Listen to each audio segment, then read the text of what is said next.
இன்றைய நாள் கர்த்தருடைய வார்த்தை வெளிப்படுத்தின விசேஷம் 1ஆம் அதிகாரம் 11ஆம் வசனம். அது நான் அல்பாவும் ஒமேகாவும் முந்தினவரும் பிந்தினவருமாயிருக்கிறேன். நீ கண்டதை ஒரு புஸ்தகத்தில் எழுதி ஆசியாவில் இருக்கிற சபைகளுக்கு வெளிப்படுத்துன்னு சொல்லி இந்த அதிகாரத்தில் நாம் பார்க்கிறோம்.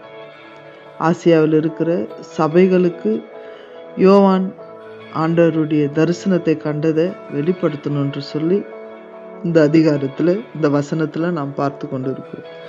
ஆம் தேவ பிள்ளைகளே, ஆண்டவராகிய இயேசு கிறிஸ்து நமக்கு அல்பாவும் ஒமேகாவும் முந்தினவரும் பிந்தினவருமாய் இருக்கிறார். நம்மளுடைய வாழ்க்கையில் எல்லாமே நம்மளுடைய இரட்சகராகிய இயேசு கிறிஸ்து அவர் இந்த பூமிக்கு பிறந்து வந்திருக்கிற இந்த பிறந்த நாட்களை நம்ம கொண்டாடி கொண்டு இருக்கிறோம்.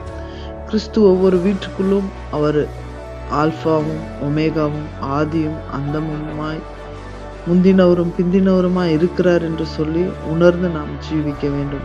7 சபைகளில் உள்ள நிறைவுகளையும் குறைகளையும் ஆண்டவர் எடுத்து சொல்லுகிறாரு. சொல்லுவது மாத்திரமல்ல, இதை அவர்கள் கேட்க வேண்டும் என்பது ஆண்டவருடைய பெரிதான விருப்பமாக இருக்கு. நாம் வெளிப்படுத்தின விசேஷத்தில் நாம் பார்க்கிறோம். எத்தனையோ முறை அந்த 7 சபைகளில் இருக்கிற காரியங்களை நாம் படித்திருக்கிறோம். எது நம்ம வாழ்க்கையில் வேண்டாம் என்று நினைக்கிறோமோ அதை விட்டு எது நமக்கு வேண்டும் என்று நினைக்கிறோமோ அதை நம்ம பிடிச்சு கொள்ள வேண்டும். இந்த வேத புத்தகமானது நமக்கு ஒரு பொக்கிஷமாய் ஆண்டவர் கொடுத்திருக்கிறாரு. கர்த்தர் நமக்கு எல்லாமா இருக்கிறார் என்பதை இந்த புத்தகத்தில் இருக்கிறத நாம் அறிந்து கொள்கிறோம். வேதத்தில் முன்னோடிகளாக எத்தனையோ பேர் சாட்சிகள் இருக்கிறது. ஆண்டவருடைய சித்தத்தை அறிந்து செய்தவர்கள் எப்படி ஆசீர்வதிக்கப்பட்டிருக்கிறாங்க, ஆண்டவருடைய சித்தத்தை அறிந்தும் கீழ்ப்படியாமல் செய்தவர்கள் எப்படிப்பட்ட சாபத்தில் போயிருக்கிறாங்கன்றதை நாம் பார்க்கிறோம்.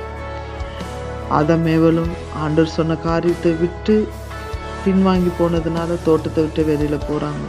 லோத்தின் மனைவி ஆண்டவர் சொன்ன காரியங்களை விட்டுட்டு செயல்பட்டதுனால உப்பு தூணா ஆயிட்டாங்க. ஏன்? யூதாசு இயேசுவோடு கூடவே இருந்து அவருக்கு நன்மையை செய்யாததுனால மரித்து போனான். ஆனால் எத்தனையோ பேர் ஆண்டவருடைய நீதியை பின்பற்றி நடத்தினதை நாம் பார்க்கிறோம். ஆண்டவருக்கு பிரியமாய் நடந்த நோவாவை நாம் பார்க்கிறோம். ஆண்டவருக்கு பிரியமாய் நடந்த சிஷ்யர்களை நாம் பார்க்கிறோம். ஆண்டவருக்கு பிரியமாய் நடந்த யோவானை பார்க்கிறோம். நாம் ஆண்டவருக்கு பிரியமாய் நடக்கிறோமா என்று நம்மை நாம் ஆராய்ந்து பார்க்க வேண்டும். நீதி செய்கிறவன் இன்னும் நீதி செய்யட்டும் என்ற வார்த்தையின்படி நாம் நீதியை பின்பற்றி நீதியை செய்து ஆண்டவருக்கு பிரியமாய் நாம் நடந்தோம் என்றால் நம்மளுடைய வாழ்க்கை ஆசீர்வாதமாக இருக்கும். God bless you. கர்த்தர் உங்களை ஆசீர்வதிப்பாராக. ஆமென்.